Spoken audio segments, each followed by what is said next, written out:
Bonjour et bienvenue dans Le Monde devant soi, le rendez-vous géopolitique de Slate. Je suis Hélène Decomer, rédactrice en chef du site, et je suis comme toujours aux côtés de Jean-Marie Colombani, cofondateur de Slate. Bonjour Jean-Marie. Bonjour Hélène.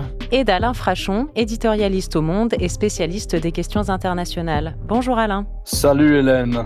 La semaine dernière, on se demandait ici même ce qu'on pouvait attendre du plan de paix de Donald Trump pour l'Ukraine. À vrai dire, la question se pose toujours aujourd'hui.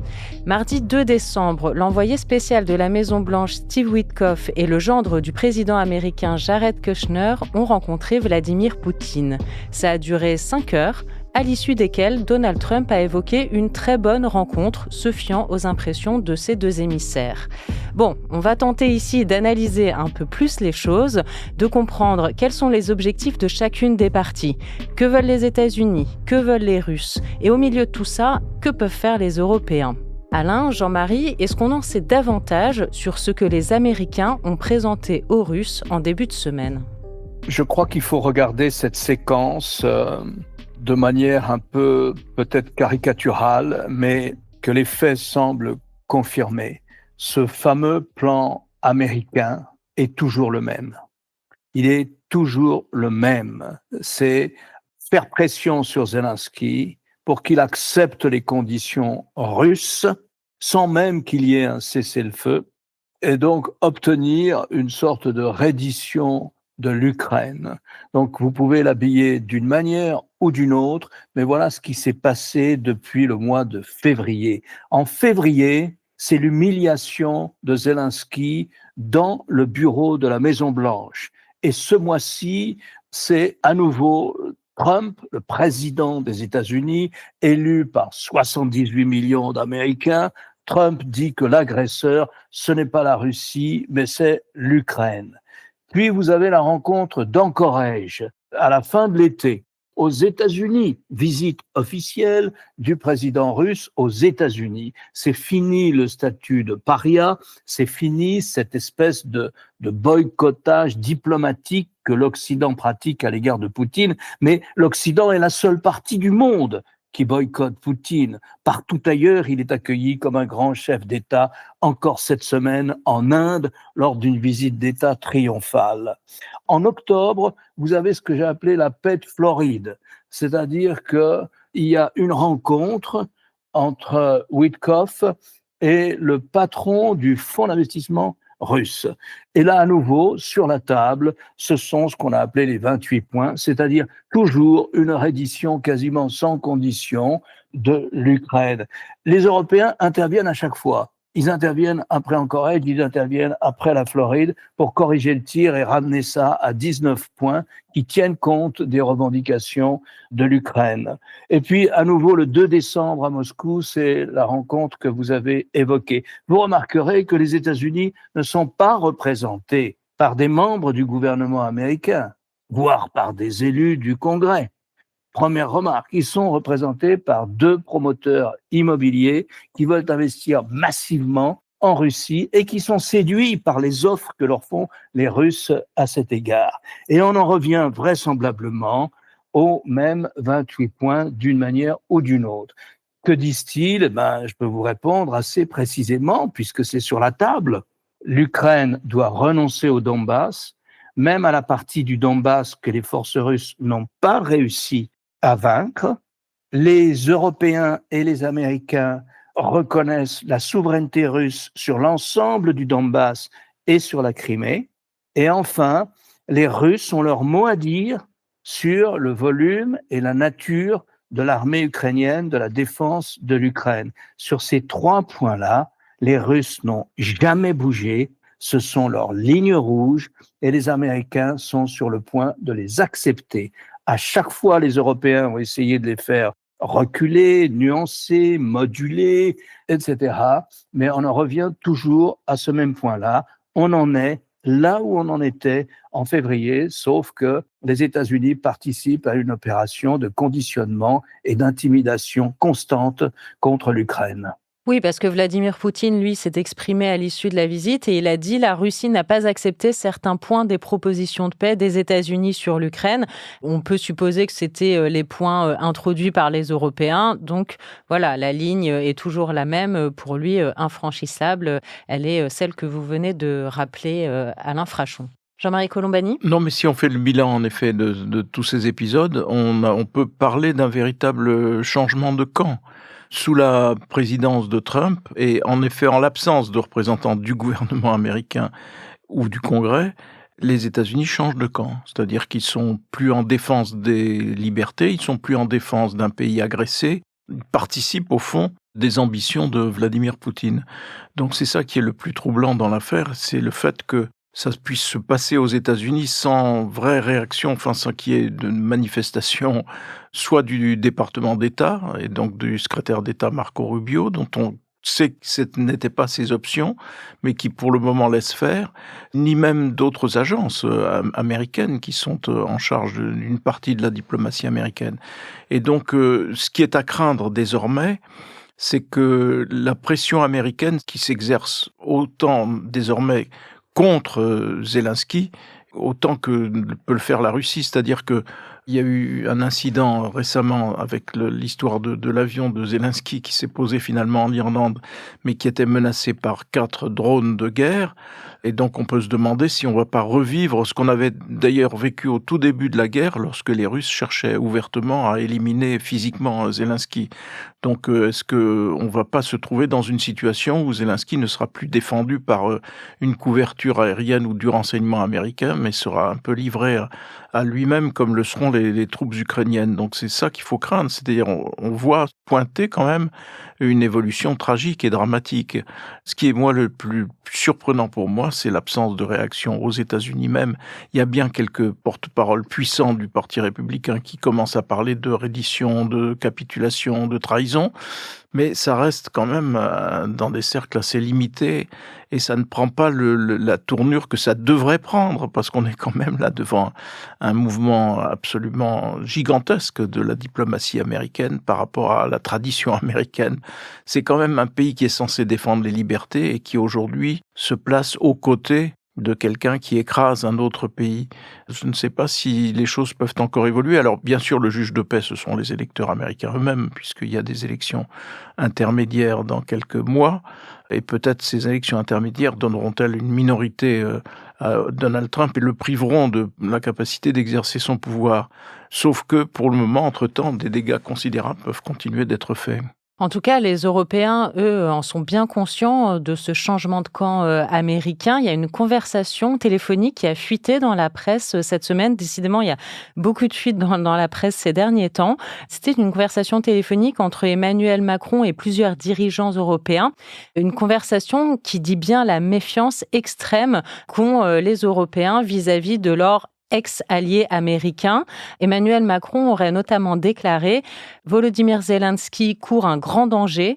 Il est possible que les États-Unis trahissent l'Ukraine sur un territoire sans garantie de sécurité claire. » Voilà, il est question de trahison, il est question de courir un danger. Vous vous rappeliez, Jean-Marie Colombani, ces drones qui sont passés dans la trajectoire de son avion. C'est une intimidation quand même assez claire. Donc on a quand même cette réaction européenne qui dit bien que voilà, les États-Unis ne sont plus dans notre camp et nous ont trahis et risquent de nous trahir encore plus. Donc méfions-nous. C'est même pas seulement qu'on compte plus sur eux, c'est qu'il faut s'en méfier sérieusement. On assiste dans cette histoire à la constitution d'un front américano-russe, ou si vous préférez, Trump-Poutine, contre l'Europe.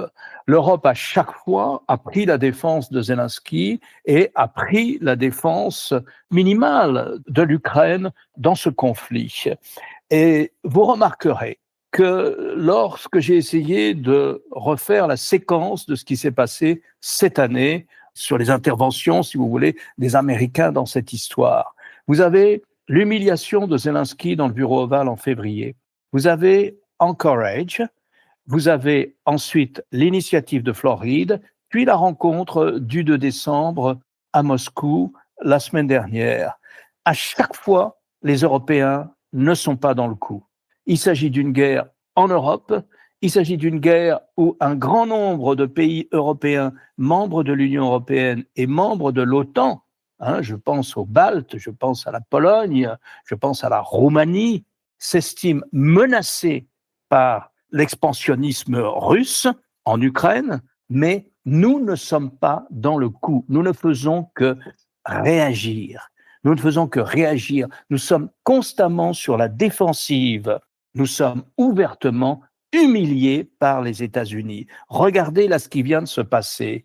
Lorsqu'ils finissent leur conversation à Moscou, le 2 décembre au soir, il était prévu que Witkoff, donc le partenaire de golf de Donald Trump, et son gendre Kushner s'arrêtent à Bruxelles sur le chemin du retour pour mettre les Européens au courant de la conversation. Non, au dernier moment, ils annulent le voyage. Ils annulent le voyage et ils convoquent les Ukrainiens, pays en guerre, au lieu de les convoquer en Europe, à Bruxelles ou à Genève, je ne sais pas, ils les convoquent en Floride, là où ils jouent au golf, l'un et l'autre.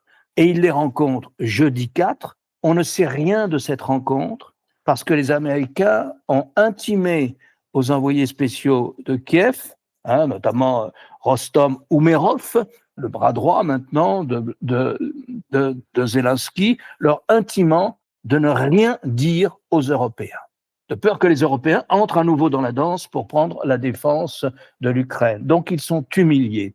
D'une certaine façon, je dirais qu'ils l'ont mérité. Ils n'ont jamais mis sur la table un plan de paix auquel les Russes auraient dû répondre. Ils auraient répondu probablement par la négative, mais les Russes seraient alors sur la défensive.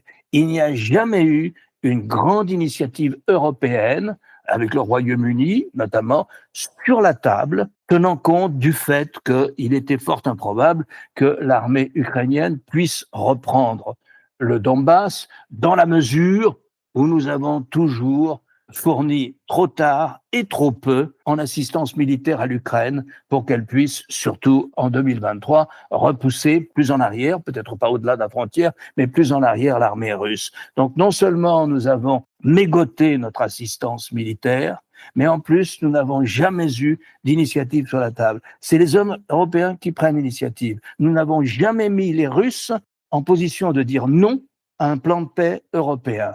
Eh bien, nous récoltons à ce jour cette situation où nous sommes humiliés, marginalisés, même pas consultés, et où une partie de l'avenir de l'Europe se décide en Floride.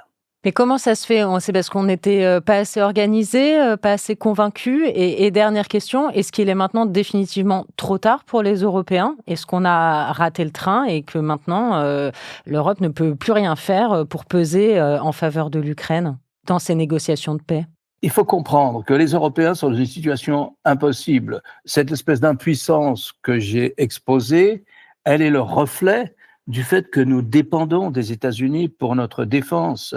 Si vous essayez d'expliquer, de convaincre les Baltes ou les Polonais que les États-Unis, c'est fini, ne vont plus assurer la défense de l'Europe, que ça, c'est l'histoire du passé, que ça va pas être comme ça dans l'avenir, qu'on reviendra pas au statu quo, qu'on reviendra pas à l'Alliance Atlantique telle que nous l'avons connue, pour plein de raisons qui seraient trop longues d'expliquer ici, mais que c'est pas dû uniquement seulement à Trump, ils ne vont pas vous croire. Et donc, la plupart de nos partenaires européens tiennent à l'Alliance Atlantique. Ils y tiennent et ils pensent que peut-être que si le prochain président américain sera un démocrate et ne sera pas un trumpiste ou un républicain façon Trump, les États-Unis en reviendront à considérer que l'Alliance Atlantique sert leurs intérêts. Pour le moment, vous pouvez penser qu'une majorité d'Américains, parce que ça compte, si vous voulez, 78 millions d'Américains ont voté Trump, pensent que l'Alliance Atlantique ne sert plus leurs intérêts, ni leurs intérêts économiques, ni leurs intérêts de sécurité. On peut dire qu'ils se trompent. On peut dire qu'ils se trompent totalement, que l'Alliance Atlantique sert toujours les intérêts des États-Unis. Mais enfin, ce n'est pas vrai. Les États-Unis ne pensent plus ça. Si vous voulez, au Congrès américain, peut-être qu'il y a des nuances, mais alors ils ne les manifestent pas. Ils ne les manifestent pas. Et donc, vous avez le sentiment qu'une majorité d'électeurs et que la direction politique des États-Unis aujourd'hui considère que l'Alliance Atlantique ne sert plus les intérêts de l'Amérique. Donc les Européens sont pris au piège. Ils sont pris au piège parce qu'une grande partie d'entre eux Et c'est effectivement la réalité, n'ont pas les moyens de se défendre sans les États-Unis, et donc ils voudraient revenir à la situation qui était celle d'avant. Eh bien non, on n'en est pas là. Et admettons qu'ils soient enfin d'accord pour aller vers une défense européenne commune ou une grande solidarité en matière de défense entre les Européens. Si tel est le cas, puisqu'ils font tous des efforts budgétaires en ce sens, ça ne sera opérationnel pas avant 5 ou 10 ans. Et donc, en attendant, la Russie marque des points et obtient ce qui a été l'objectif stratégique de la Russie, qu'elle soit soviétique ou post-soviétique, séparer les Européens des Américains. Mais ça, ils n'ont pas besoin de la Russie pour cela, puisque Donald Trump travaille ostensiblement à séparer précisément les Européens des Américains. Alors c'est vrai que un certain nombre de pays européens peuvent attendre un sort meilleur des urnes aux États-Unis, d'autant que il faut toujours rappeler qu'une majorité écrasante des Américains, selon les instituts de sondage, continue de soutenir l'Ukraine et continue de souhaiter que l'Ukraine soit soutenue. Donc je pense que sur cette ligne, j'allais dire anti-atlantique, anti-occidentale, Donald Trump n'est pas soutenu par une majorité d'Américains. Alors c'est vrai en même temps que les déterminants du vote aux États-Unis, puisqu'on va s'approcher des midterms, les déterminants du vote ne sont jamais vraiment influencés par la politique extérieure. Ils sont influencés par le niveau de l'inflation, par toute une série de considérations qui tiennent à la vie domestique, et c'est bien normal.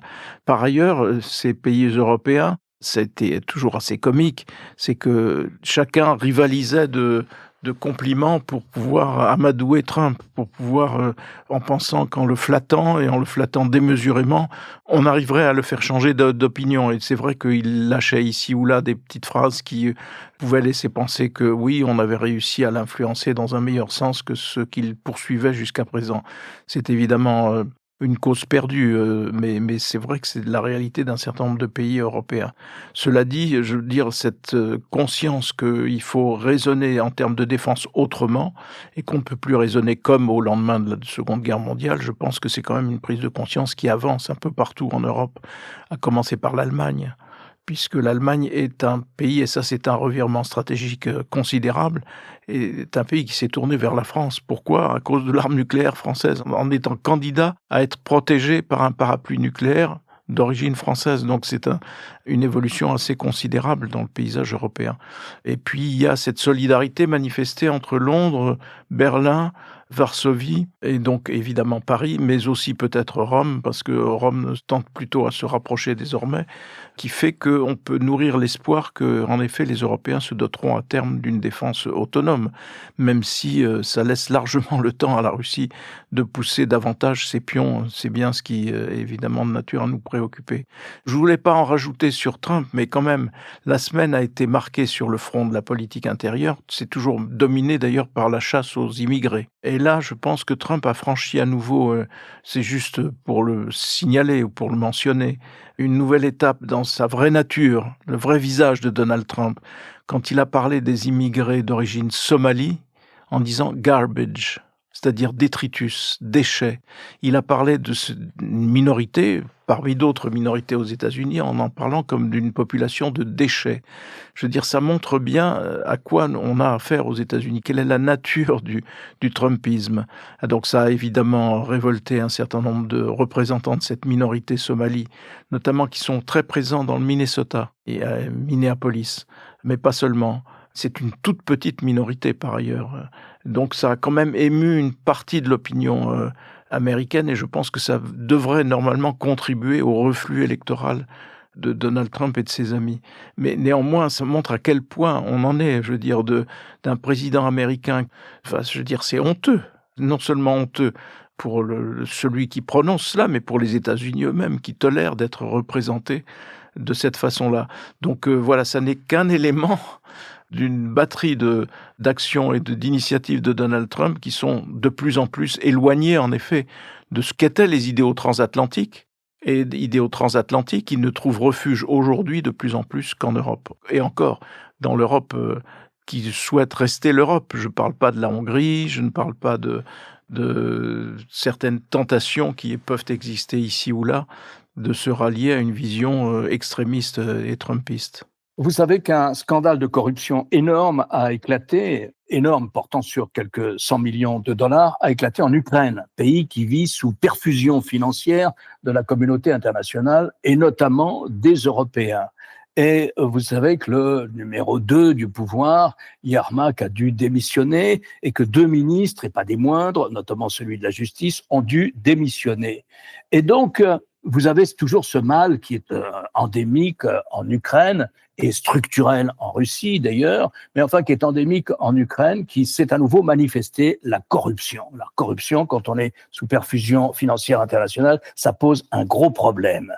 Mais est-ce que vous connaissez un pays en guerre où les agences anticorruption déciment jusqu'au plus haut niveau de l'État quelqu'un qui est peut-être mêlé à ce scandale de corruption? Moi, j'en connais pas. J'en connais pas et je pense que ce pays-là, il mérite d'être défendu parce qu'il manifeste son respect sur l'état de droit, qu'il s'est doté d'institutions qui contrôlent le pouvoir et l'argent public, surtout que l'argent public est d'origine étrangère, en plein conflit et en pleine guerre. Moi, je pense que la morale de cette histoire, elle profite plus à l'Ukraine qu'elle ne lui porte tort. Eh bien, on terminera sur ces mots optimistes. Merci beaucoup Alain Frachon, merci Jean-Marie Colombani. On se retrouve très bientôt pour un nouvel épisode du Monde devant soi. Merci Hélène. Merci Hélène. Le Monde devant soi est un podcast produit par Slate Podcast. Production éditoriale et présentation, Hélène Decomer. Prise de son, montage et réalisation, Aurélie Rodriguez.